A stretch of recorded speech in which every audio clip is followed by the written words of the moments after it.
Hola amigos y amigas de mi amigo Freud. Vamos a seguir en este vídeo, vamos a continuar la serie de vídeos dedicados a la psicobiología. Estamos en concreto abordando la genética mendeliana de la conducta y el vídeo anterior lo habíamos dejado al inicio de la meiosis propiamente dicha. Bien.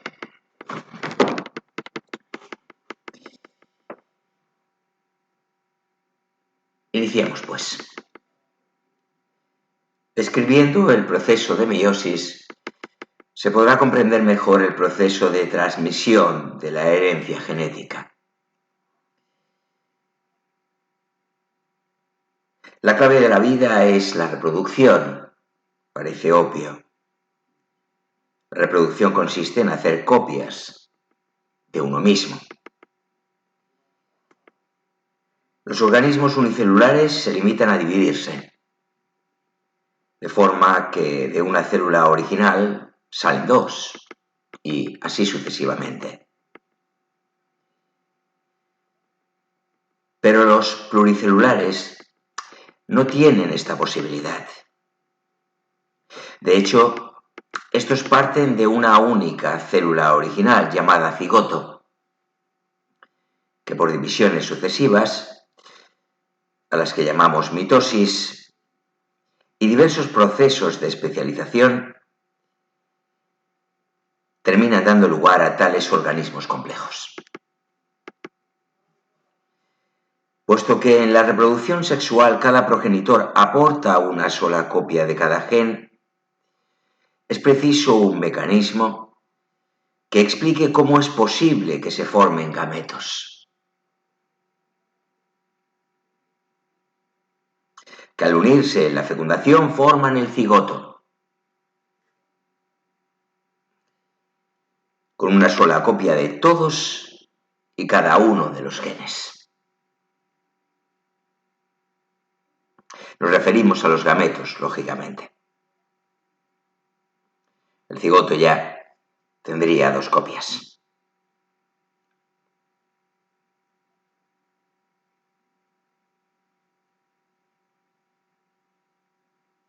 La palabra meiosis deriva de un verbo griego que significa reducir. Ya lo apuntamos en el vídeo anterior, al final. Así que hemos de definir la meiosis como división celular reductora. También quedó dicho en el vídeo anterior. Y ello por una buena razón. Porque a partir de una célula diploide, 2N cromosomas, hemos de conseguir por división células haploides de N cromosomas.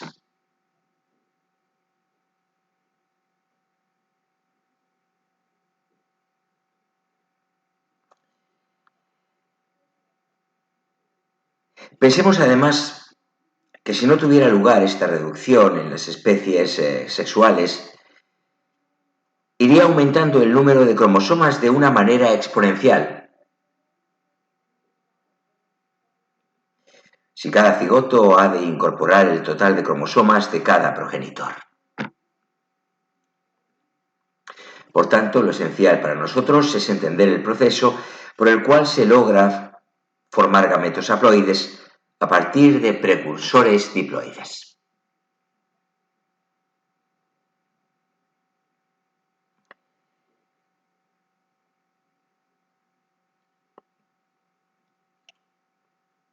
La meiosis se lleva a cabo en dos etapas.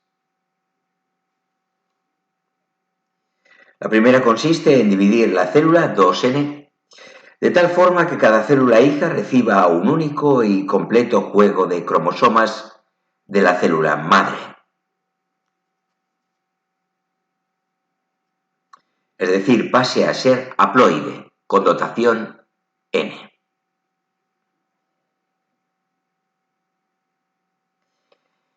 Cada célula hija recibe un miembro de cada una de las parejas de cromosomas, solo uno de los cromosomas homólogos.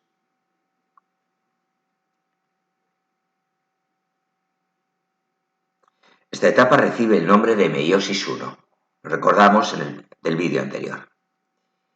La segunda fase, denominada meiosis II, consiste en una división normal, equivalente a una mitosis de las células obtenidas en la primera etapa.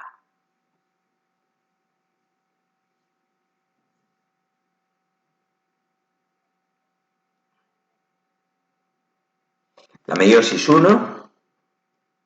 consta de las mismas partes que la mitosis, aunque no son equivalentes.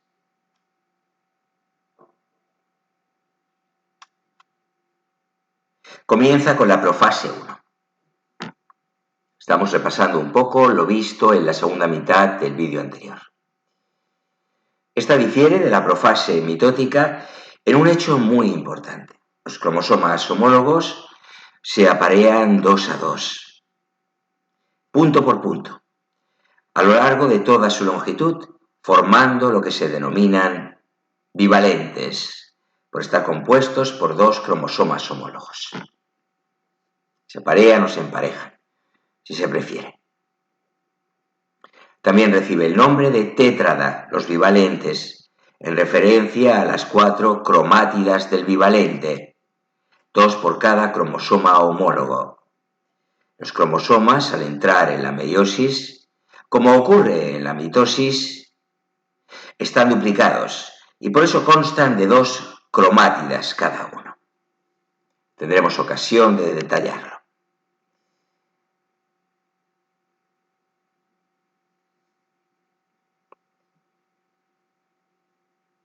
El apareamiento de los homólogos tiene una importancia extraordinaria. A través de él se produce el fenómeno citológico del entrecruzamiento, mediante el cual se lleva a cabo la recombinación génica, el intercambio de genes de un cromosoma homólogo a otro. Tendremos ocasión de verlo.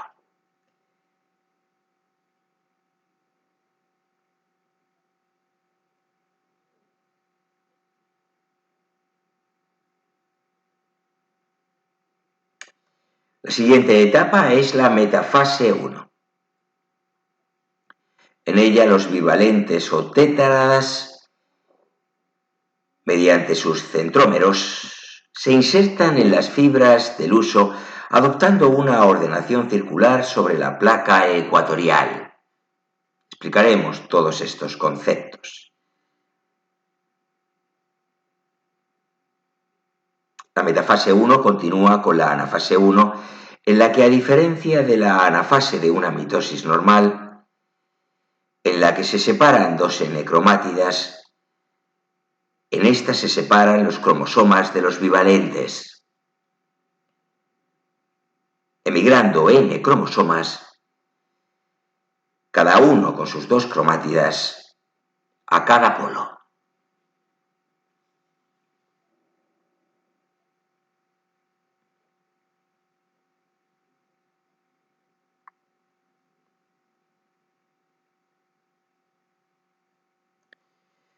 Bien, vamos a repasar someramente.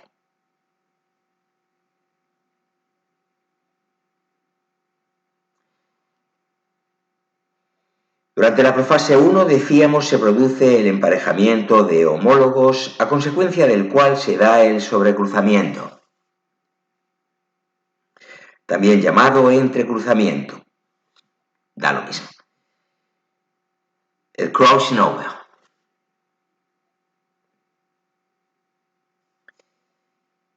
Tenemos un homólogo paterno y un homólogo materno, cada uno con su centrómero. Las fibras cinetocóricas hacen que se formen los tétradas o bivalentes que presentan quiasmas. Finalmente,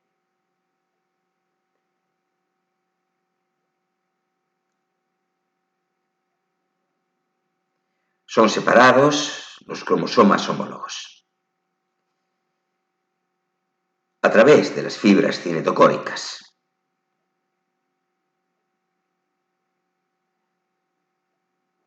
son las responsables de la ruptura de la tétrada o bivalente, no tanto de su unión.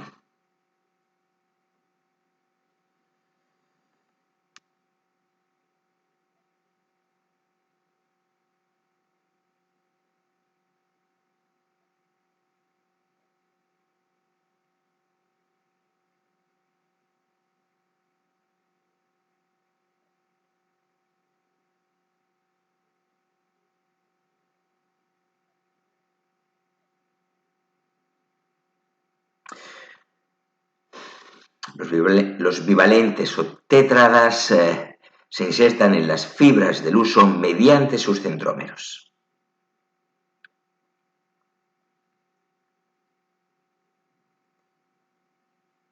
Se da el sobrecruzamiento o entrecruzamiento, crossing over, y posteriormente se separan los homólogos, los cromosomas de los bivalentes.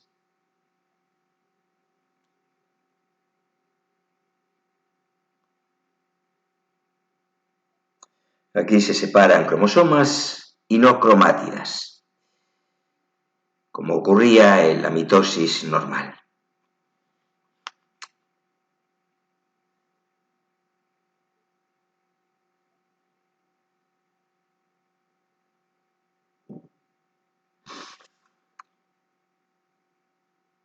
Recordemos que la meiosis 1 consta de las mismas partes que la mitosis, aunque, recordamos, no son equivalentes. Meiosis 1 y mitosis no son equivalentes. Finalmente, en la telofase 1, los cromosomas se sitúan en ambos polos de la célula, se desespiralizan y se produce la citocinesis, dando lugar a dos células hijas con N cromosomas cada una.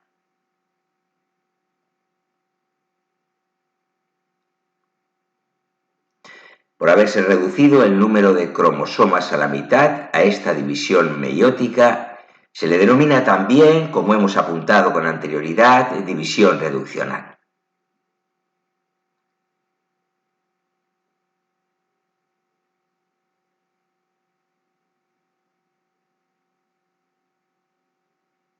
Como se ha indicado, los cromosomas no han seguido durante la meiosis 1 el mismo comportamiento que muestran durante la mitosis, ya que aquí se han separado cromosomas homólogos y no cromátidas. Este movimiento cromosómico es la demostración citológica de la ley de la segregación, como se apuntó en su momento. Los cromosomas homólogos portan los alelos de cada gen y su separación es también la separación de esos alelos descrita por Mendel. Las células hijas obtenidas en la meiosis 1 pueden entrar inmediatamente en la meiosis 2 o pasar por un periodo de interfase previamente. En cualquier caso, antes de entrar en esta segunda división meiótica, no se produce duplicación de cromosomas, pues ya están duplicados, dado que en la meiosis 1 se separaron cromosomas con sus dos cromátidas. La meiosis 2 es prácticamente igual que la mitosis, salvo por el hecho de que la célula que entra en división es haploide. Ya no hay cromosomas homólogos y por tanto tras ella se obtienen dos células hijas con N cromátidas.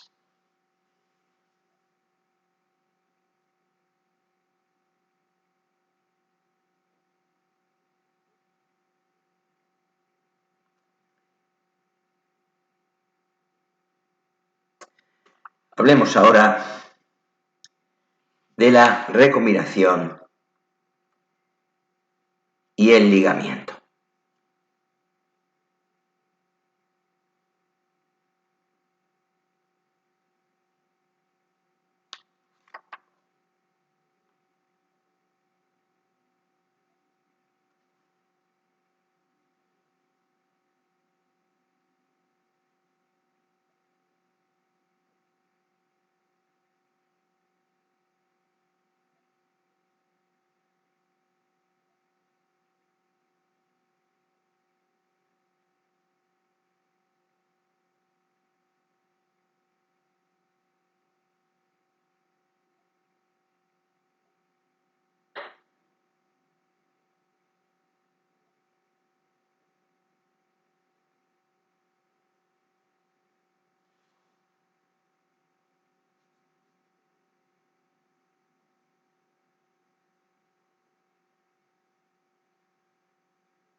Bien, como se ha señalado, en la profase 1 se efectúa el emparejamiento de los cromosomas homólogos 2 a 2, formando las llamadas tétradas o bivalentes.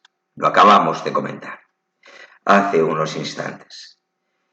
Durante el mismo se producen intercambios de alelos entre los cromosomas de la pareja de homólogos.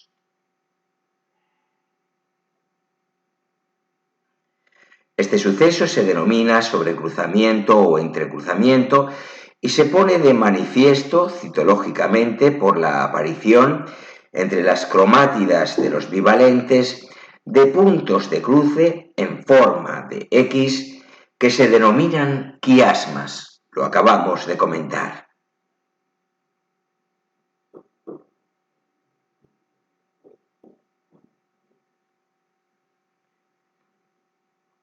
Como sabemos, en cada uno de los dos cromosomas homólogos se encuentran los mismos genes en los mismos loci. Por ejemplo, en el cromosoma número 4 de la planta del guisante se hallan, entre otros, el gen responsable de la longitud del tallo, A, y el gen que determina la forma de la legumbre, B. Esta información está en ambos homólogos del par 4. Aunque no necesariamente se encuentran en ambos los mismos alelos, esto es lo importante.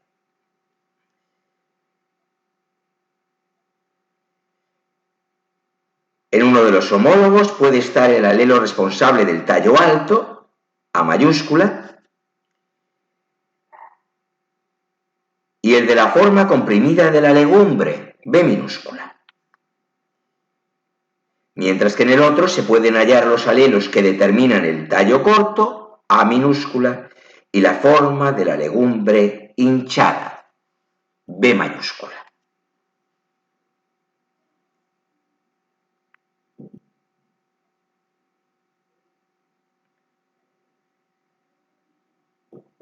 El sobrecruzamiento hace que los loci de uno y otro cromosoma homólogo aparezcan tras este proceso alelos diferentes de los originales, como resultado del intercambio subsecuente al entrecruzamiento.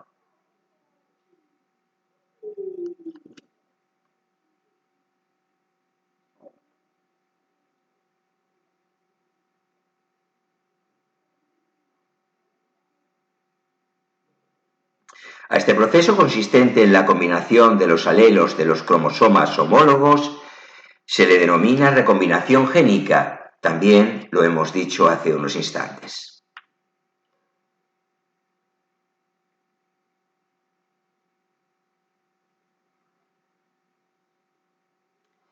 La consecuencia de la recombinación génica es la aparición en un mismo cromosoma del gameto de alelos que o bien proceden del padre o bien de la madre de quien ha producido el gameto.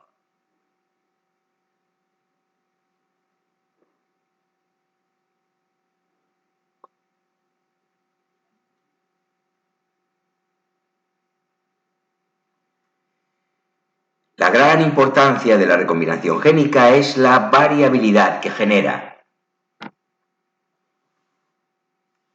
El número de gametos distintos que se pueden formar mediante este proceso está en función de cuántos loci heterocigotos existen en un individuo. Concretamente, esa cantidad se obtiene elevando el número 2, par de homólogos, a la cifra de esos loci heterocigotos. Por ejemplo, si un organismo presenta 2 loci en heterocigosis, se podrán formar 2 elevado a 2 gametos distintos. 4. En nuestra especie se estima que en cada persona existen unos 3.350 loci en heterocigosis. Esto quiere decir que cada individuo puede formar 2 elevado a 3.350 gametos distintos, un número superior al de átomos existentes en el universo. Impresionante, ¿verdad?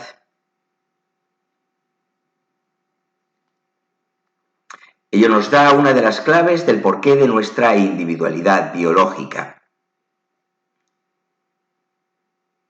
ya que es prácticamente imposible, salvo en el caso de los gemelos monocigóticos, que existan, hayan existido o vayan a existir dos personas iguales.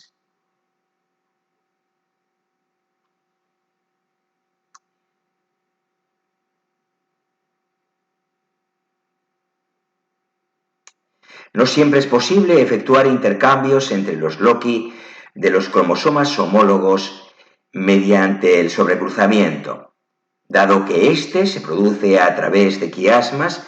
Cuanto más juntos estén dos loci, menos probabilidad habrá de que exista sobrecruzamiento entre ellos por un impedimento meramente físico.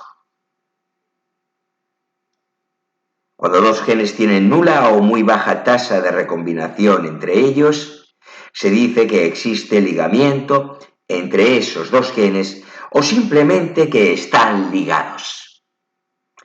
Si ocurre esto, no existe combinación independiente de caracteres y por tanto la ley de la combinación independiente de Mendel queda enmascarada. El porcentaje de recombinación entre dos loci está directamente relacionado con la distancia física que los separa dentro del cromosoma. A más distancia, más porcentaje de recombinación y viceversa.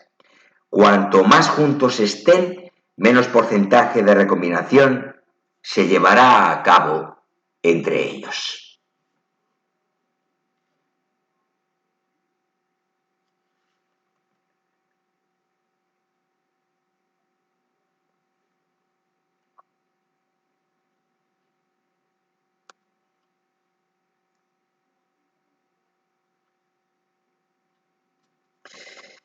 ¿Dónde están y qué son los genes?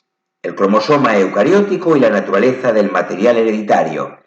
Hablemos de esto a continuación.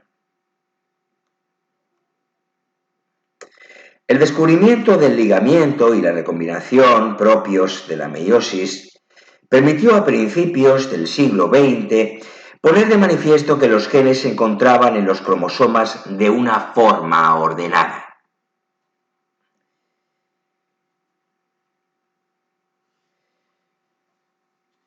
Es decir, que un determinado gen tiene una posición fija y concreta dentro del cromosoma. Por ejemplo, siempre encontraremos el gen de la beta-globina en el brazo corto del cromosoma humano número 11. La secuenciación del ADN humano, terminada en el año 2000, ha representado un gran avance para este proceso.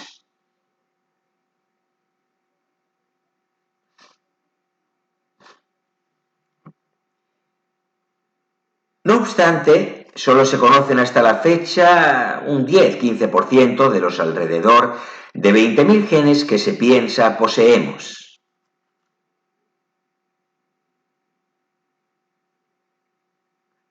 Veremos más adelante un esquema de la estructura del cromosoma. En el caso de la especie humana, cada célula diploide posee 46 cromosomas. Además, sabemos que al tratarse de una especie diploide, hay dos copias de cada cromosoma, por lo que en realidad solo hay 23 cromosomas diferentes. 24 en el caso de los varones. Explicaremos esto que acabamos de apuntar cuando hablemos del cariotipo. Bueno, esto de que existan 24, lo adelantamos aquí, es porque en los mamíferos el sexo está determinado por la presencia de un cromosoma especial.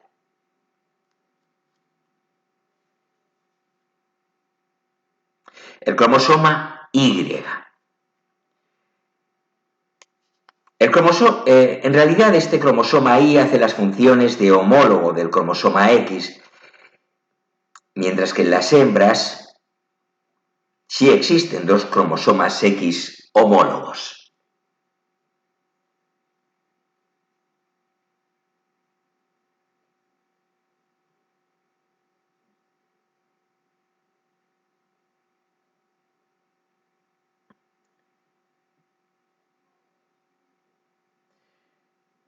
El cromosoma Y determina el sexo masculino.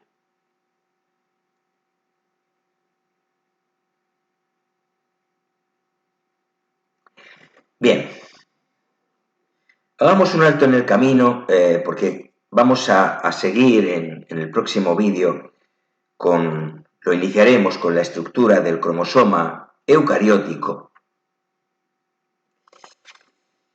Y vamos aquí a repasar algunas cuestiones que se han visto en este vídeo, como decimos.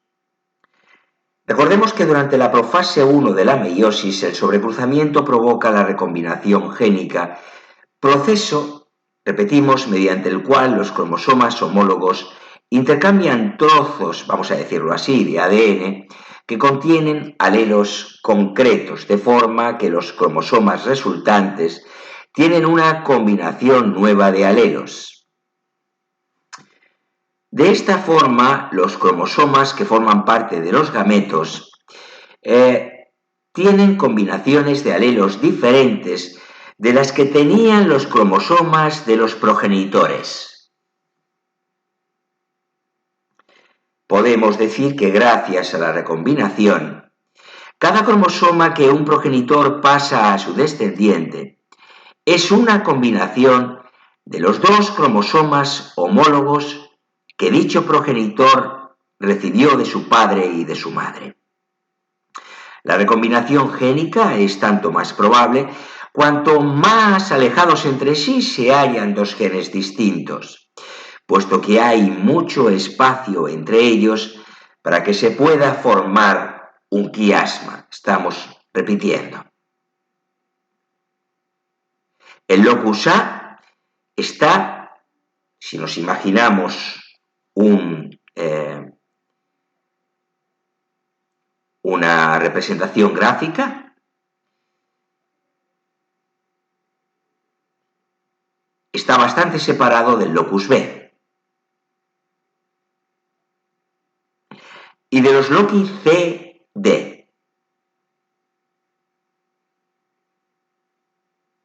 De forma que es bastante probable que ocurra un quiasma que permita su recombinación.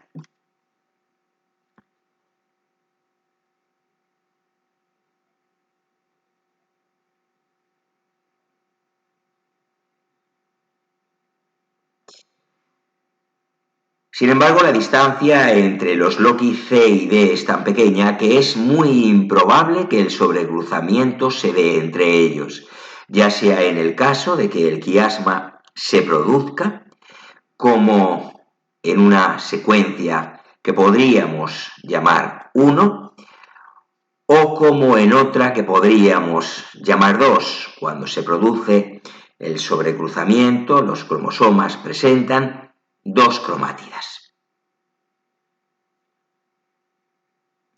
Sin embargo, para mayor claridad, a veces en algunas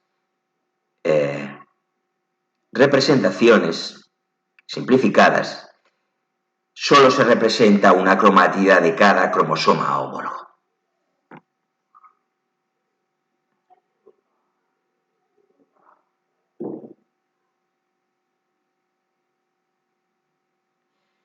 Bueno, lo vamos a dejar aquí, como decimos, vamos a hablar a continuación de la estructura del cromosoma, bueno, a continuación, al inicio del próximo vídeo, de la estructura del cromosoma eucariótico.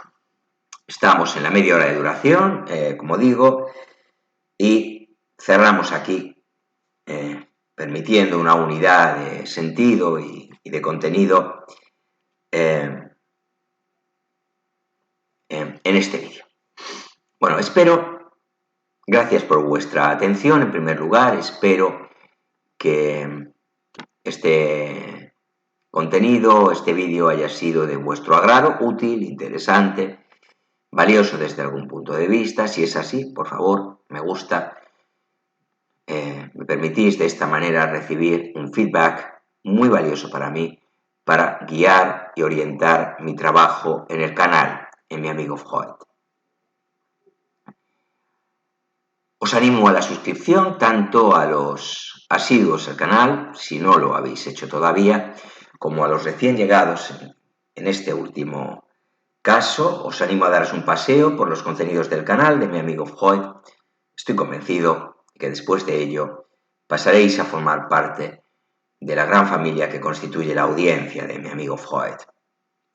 Os animo, como digo, a la suscripción, a poner vuestro granito de arena para que mi amigo Freud crezca, se fortalezca en la red y sean viables, factibles de esta manera numerosos proyectos que están pensados desde el principio de esta andadura, allá por mediados de agosto de 2022, y a la espera de que alcancemos una masa crítica en la audiencia del canal. Solo así serán viables entrevistas con expertos en distintas áreas relacionadas, lógicamente, con la psicología científica, conferencias, charlas coloquio, abiertas en unos casos solo a suscriptores, en otros casos al público en general. Bueno, pues como siempre acostumbro a hacer al final de cada grabación, os recuerdo que mi amigo Freud también es el vuestro, así ha sido siempre, desde el inicio. Y que mi amigo Freud, como digo, os recuerdo, está siempre encantado de contar con vuestra atención, presencia, compañía, apoyo, compromiso, para con este proyecto tan ilusionante que lleva su nombre. Ilusionante no solamente para quien os habla, yo mismo, sino para una audiencia en constante crecimiento, que crece de manera sólida, una audiencia que se consolida, como digo, es un crecimiento sostenido en el tiempo, muy consistente, muy robusto, y esto es a lo que aspiraba desde el inicio, desde el nacimiento del canal. Las flores de un día están muy bonitas, pero en este sentido, cuando se trata de proyectos a medio y largo plazo, pues no tienen interés, ¿no? Bueno, como digo, mis expectativas se están colmando sobradamente por el interés que está despertando los contenidos del canal entre la audiencia, porque mi amigo Freud se está convirtiendo en referencia, en punto de apoyo para personas que atraviesan dificultades vitales de mayor o menor gravedad, porque está convirtiéndose en un foco muy válido y caracterizado por el rigor de divulgación científica, y también en un ejemplo de altruismo en beneficio de cada uno de los individuos que integran la audiencia y de la sociedad en general, ¿por qué no decirlo? Desde este canal intentamos que os queráis un poquito más, intentamos que disfrutéis de los momentos agradables, que viváis y que aprendáis, es lo más inteligente, de los momentos que no sean tan agradables, que a partir de estos últimos crezcáis como personas, desarrolléis fortalezas,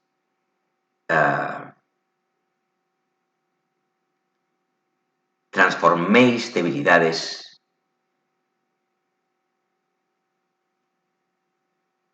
generéis oportunidades, reduzcáis amenazas potenciales en vuestras vidas. Nada más, me despido con un saludo muy afectuoso, no quiero alargarlo demasiado, con mis mejores deseos para vuestras vidas y con la esperanza de que nos volvamos a encontrar en un próximo vídeo que tengo la intención no tarde mucho en llegar al canal. Con esta esperanza, como digo, de un reencuentro pronto, me despido de todos vosotros y vosotras. Chao, amigos y amigas.